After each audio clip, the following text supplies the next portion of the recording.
information, but we're going to get some good information in this session as well from Stephan and Chris. And Stephan is going to go first. Both of these are about scaling SEO. As the moderator, I'm always privileged to get to preview the presentations ahead of time. So I know that these are going to be really good and you're going to get a lot out of them. So without further ado, sir, if you would come up. All right. Thank you. It's okay, I can be the only one clapping. I started to get worried there. I was like, well, where do you applause? All right. So this is me, Stephan Spencer. And these are my books. Yep. And I'm going to give some books away at the end, so stick around. The Art of SEO, Google Power Search, and I don't have any social e-commerce books with me, but who is into podcasts? Anyone? Nice. Okay, well these are two you've got to subscribe to. The first one there, The Optimized Geek, is not an SEO podcast, even though it sounds like it. It's a biohacking, life hacking podcast. Tim Ferriss has been on, Dave Asprey, Dr. Danny Lehman. It's a great show. Marketing Speak, that's where all the SEO geekery happens, and paid search, Facebook ads, all that. So here's what we're going to cover. SEO tools, crawl control, faceted nav, information architecture, on-page SEO, duplicate content, thin content, site-wide speed issues, content auditing. Whew. All of that in about 20 minutes. Here we go. Tools. I love tools. I've got all the tools, all the things. And here's the problem. When you have all these great tools, but you don't have an operator who knows how to wield those tools, you're wasting your money. Who has that situation where you've got tools that you know are not getting utilized because you don't have the expertise, the talent operating it? Yeah, that's a problem. So hire the talent, kill off the tools until you get the talent there to operate it. So let's start with something that is pretty basic. Most of you should have this installed on your computer, Screaming Frog. Who has it? Great. Well, what do you do if you have 10 million URLs, though? Oh, that's going to be a pretty painful crawl on your desktop computer. So this is a desktop application. So this is the Screaming Frog SEO Spider I'm talking about. Great tool, but it has its limitations. Then you've got tools like Deep Crawl or Spotify. I'm partial to Deep Crawl. And now you've got the crawling happening in the cloud. You don't have to be the bottleneck with your desktop computer. So that's great. And then there are also other tools like Siteball. You can do lots of auditing with these various tools. Write, formerly onpage.org. That's another great tool from Marcus Tandler of SEO Oktoberfest fame, which I never went to. I feel like I missed out. And of course you have Google Search Console, which everybody should have, and it's limited. So you have a search analytics report in the old Google Search Console, up to 1,000 rows of data. You have the new Google Search Console, the performance report, still 1,000 rows of data. Now you can get up to 5,000 rows if you use Google's API to get in there, and then you can use a third-party tool like Rank Ranger, right? So that's great because now you get 5,000 rows of data, but it's still limited. You cannot rely purely on Google Search Console. How many of you are doing log file analysis? Okay, everybody should be raising your hands. There are various tools that you could choose from to do this. Screaming Frog has their log analyzer, separate from their SEO Spider. SEMrush has a new tool. It's an alpha, so most of you have not seen it yet. It is a log analyzer, pretty cool. And then sometimes you just have to build the tools yourselves because there's nothing out there that will do the thing that you need. I found this in 2003. I was trying to fix all these large-scale websites that were just untenable to work with, running on convoluted e-commerce platforms or CMSs that would take many, many months and sometimes millions of dollars to optimize. It was crazy. So I used a reverse proxy to then optimize these pages.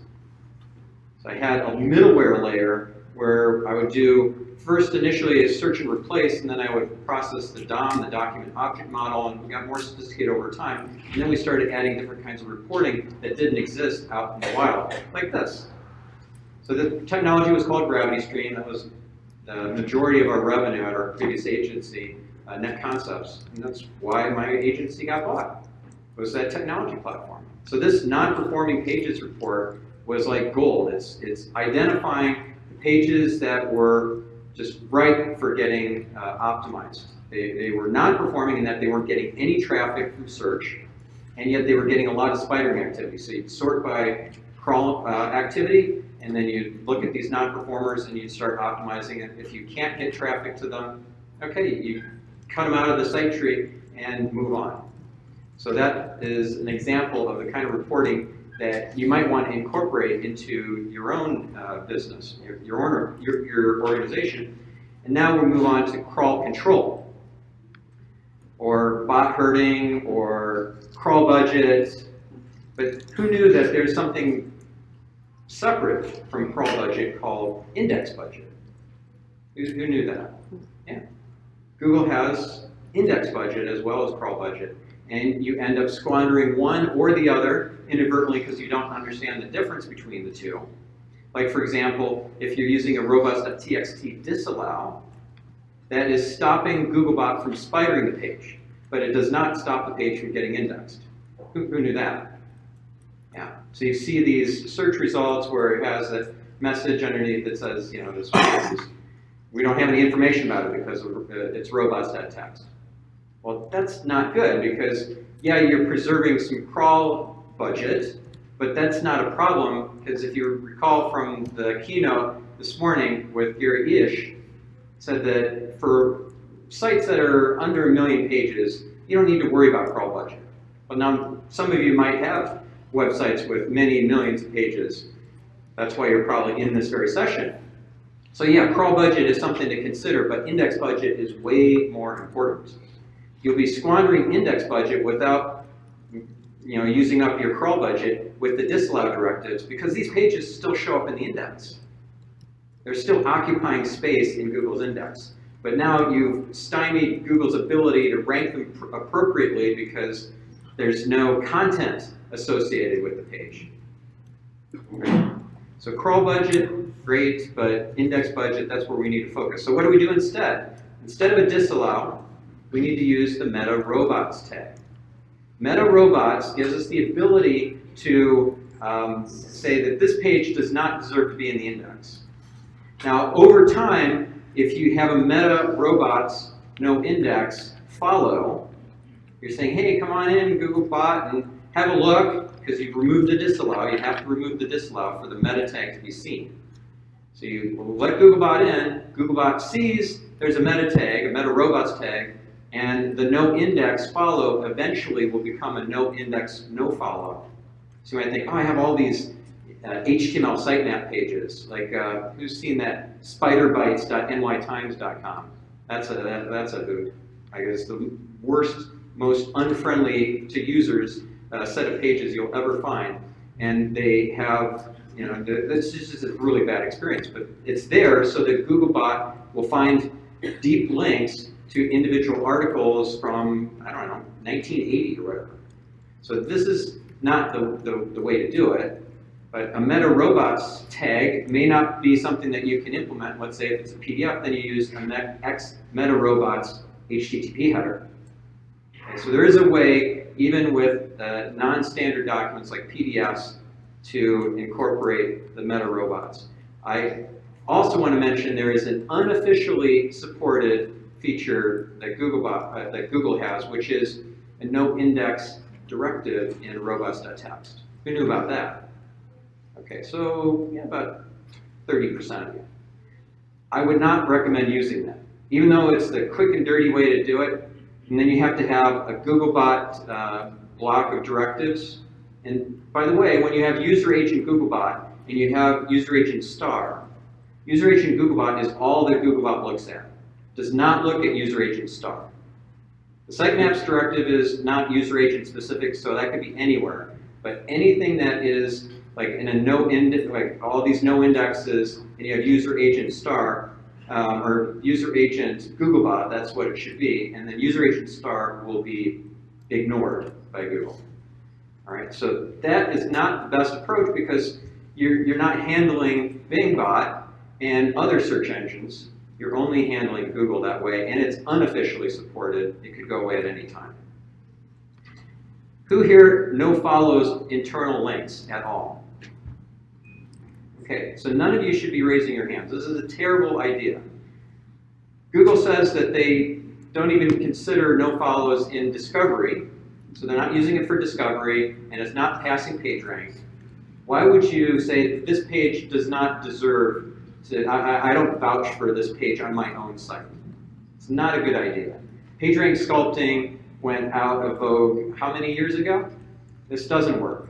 So do not no-follow internal links. If you're trying to stop Googlebot from going into an area of your site and you're essentially PageRank sculpting, this is not an effective way to do it. We can talk about that when we get to faceted navigation, which is next. So here's the problem with faceted navigation. Like Endeca and these other platforms, who has faceted navigation on their site? All right, so about 30% of you.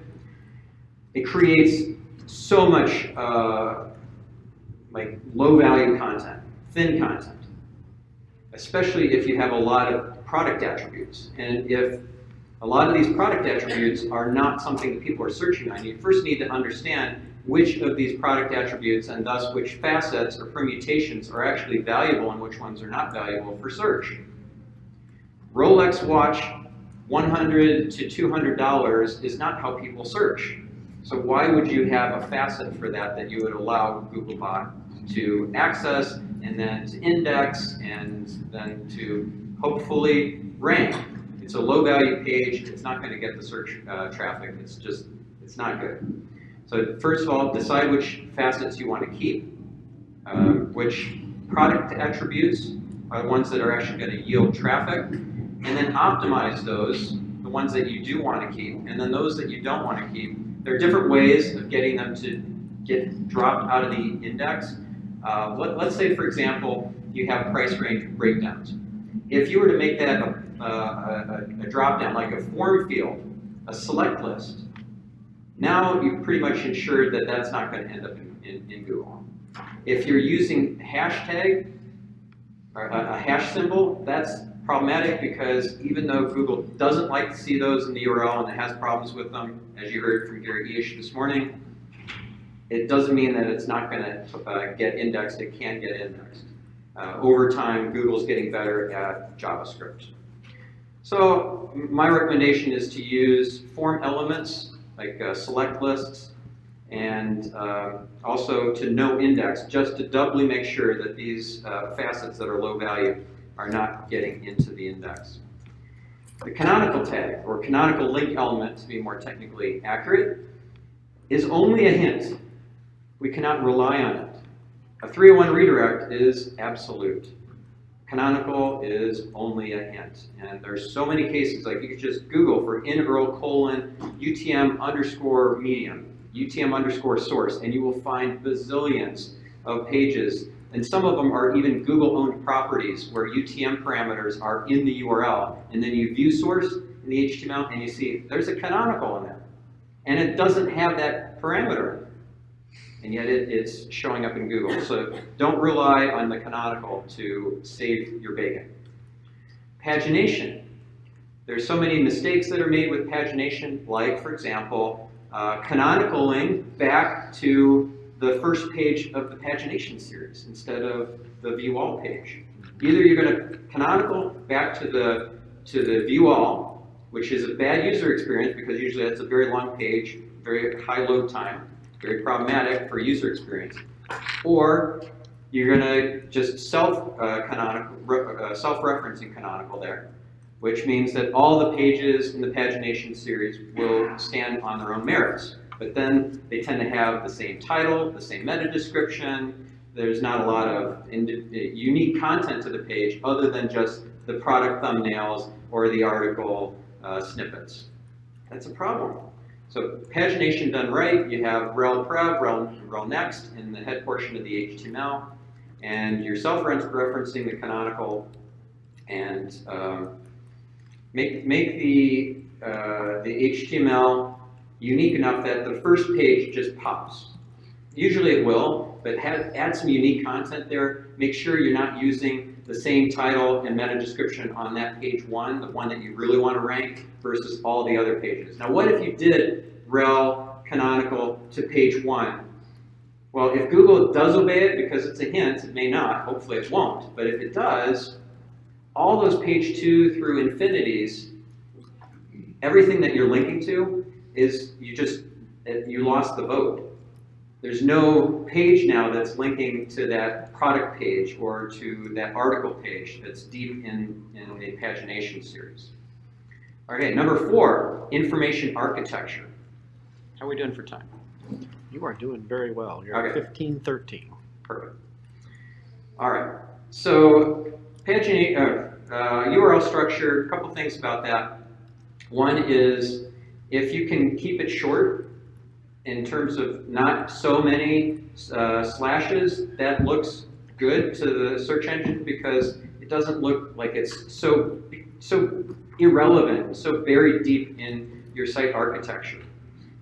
Also, the number of clicks matters very importantly, of course, but simplicity is great. Simplicity wins with URL structure. Also, too many parameters, name value pairs in the portion of the URL after the question mark, the query string, is also a bad thing. So if you can simplify, do it. Who uses the URL parameter tool in Google Search Console? Yeah, this is dangerous, I think. Can be. Here's the problem. A lot of people operate it without really understanding the implications, or they forget to do it over in the Bing Webmaster tools as well. And there's a similar tool over at Bing, so you need to do both and keep both of those up to date. I would say you're better off cleaning up the problems with things like redirects and 404s, 410s, and so forth, no indexes, versus using the URL parameter tool. That is my opinion, which you can certainly disagree with. Internal linking structure, this is how you pass your PageRank, your link equity, to your internal pages. A lot of sites that are very large have they're overly top-heavy in terms of their link equity. So the home page and category level pages, the secondary and tertiary level pages get most of the link equity, and they're not very efficient passing PageRank down to individual articles or product pages. So this is something that you need to focus on. I wish we could have a whole session just on this and doing this in a very strategic way. Not strategic would be things like date-based archives, tag pages. Creates just a huge mess. Faceted navigation. Those are bad ways to do it. Proper ways to do it are to think about what are the keywords I'm trying to rank for, what are the LSI keywords, the related topics that I want to rank for as well. Incorporate into those articles into the body copy, into the main pane, not the boilerplate, the sidebar or the footer nav. Those links don't get nearly as much credit. But if you look at the New York Times and what they're doing, they rank on page 1 for keywords as diverse as Iraq and iPhone. It's amazing. And they're using topic pages to do this, and the way that they're internally linking to those topic pages, you'll be hard-pressed to find an article about Iraq that doesn't mention Iraq in the body copy, and one of the first mentions of Iraq goes to their topic page. That's genius. You need to roll something like that out. And which relates to my next point, cross-linking between silos. A lot of sites will have these silos where, okay, this is the category for microwave ovens, this is the category for refrigerators, and we never interlink between them. They are completely siloed. You need to look for ways where it makes sense, where you're adding value to the user to connect these silos together. Number 5, on-page SEO. Everything from titles and meta descriptions and like breadcrumb navigation. There's just so much we could go into, and we're running out of time. So I'll just say, audit your titles and descriptions from the top down. Where it matters the most is the top levels, secondary, tertiary level pages, and then once you get down like 6, 7, 8, 9 clicks deep from the home page in the site tree, those pages tend to have not much link equity, and they're not as important. You only have so much time to go through and audit by hand titles and descriptions. Another thing you could do is write a little machine learning algorithm to optimize your titles, to even do stuff like figure out the best location to 301 redirect a deleted product, discontinued product. Like IBM did this, very clever. Patrick Stocks told me about how they have a little AI or machine learning algorithm that figures out the best 301 redirect page to send traffic to. Right in 20 minutes. Okay. Number 7, duplicate content, thin content. That includes checking to see that the titles and the meta descriptions are unique. If you have the same meta description across a huge swath of pages, just remove the meta description. You're not adding any value by doing this. The meta description just needs to go unless you're going to make it unique. I'm going to skip ahead to number 8 here, site-wide speed issues. There are so many great tools for page speed checking. My least favorite is Page Speed Insights, frankly, but GTmetrix is great, Lighthouse is great, webpagetest.org is great. There's just so many awesome tools that I like using them all and going through and doing both the server-side optimizations and the client-side optimizations, look at the waterfall graphs, see where things are getting held up because one thing has to finish loading before everything else can start loading. The order of JavaScripts and CSS in your HTML matters. It could cause stuff to load serially instead of parallel. You want things to load in parallel as much as possible. Look for images that appear on large numbers of pages and optimize the heck out of those images. Look at hosting issues. If you're you don't have gzip compression turned on, which would be a rookie mistake, or you have just not the best performing CDN or whatever. Look at maybe bringing in an expert to do server tuning, like W3 Edge, the W3 Total Cache plugin creators. Who's heard of W3 Total Cache? Yeah. So W3 Edge is a company that built that plugin, and also you could hire them to do optimization, server-side optimizations if you have a WordPress-based website.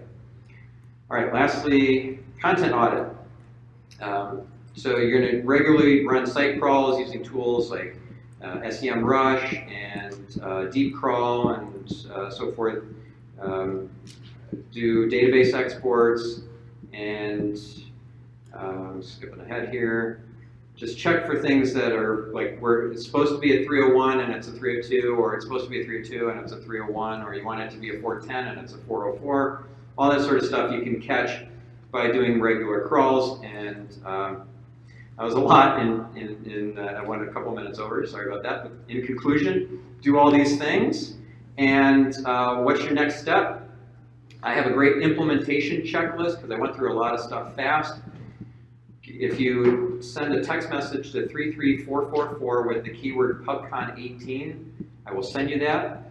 And I will also send you a free copy of my second edition of Google Power Search, which has all these ninja search operators and everything. It's a really great book that you normally would spend $15 on at Amazon. So there you go. Thank you very much.